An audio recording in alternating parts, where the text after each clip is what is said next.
नमस्कार, मी स्वाती. स्वागत आहे तुमचं मराठी किचनमध्ये. तर आज आपण कमीत कमी वेळात होणारी अंडा भुर्जी बनवणार आहोत. तर चला तर मग रेसिपी बनवायला सुरुवात करूया. तर त्यासाठी मी गॅसवर एक पॅन ठेवलेला आहे. पॅनमध्ये 1 चमचा ऑइल टाकायचा आहे. त्यानंतर बारीक चिरून घेतलेला कांदा टाकायचा आहे आणि हा कांदा आपल्याला ब्राऊन रंगावरती व्यवस्थित परतून घ्यायचा आहे. 2 ते 3 मिनिटानंतर हा कांदा ब्राऊन झालेला आहे.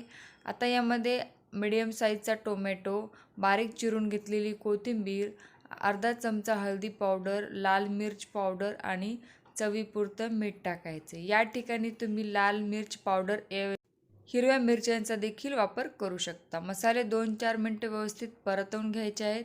आता यामध्ये टाकूयात 3 फोडून घेतलेली अंडी.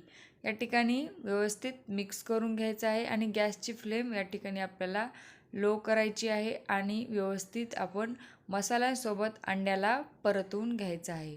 खूप झटपट आणि लवकर होणारी रेसिपी आहे, तर तुम्ही नक्की ट्राय करा.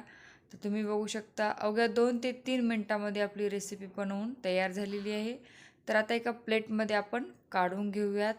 तुम्ही सकाळच्या नाश्त्याला किंवा संध्याकाळ छोट्या-मोठ्या भुकेसाठी ही भुर्जी बनवू शकता. तर कशी वाटली रेसिपी नक्की कमेंटमध्ये कळवावं. चॅनलवरती नवीन असाल तर चॅनलला सबस्क्राईब करायला विसरू नका. भेटूया पुढच्या एका नवीन व्हिडिओमध्ये. तोपर्यंत बाय बाय.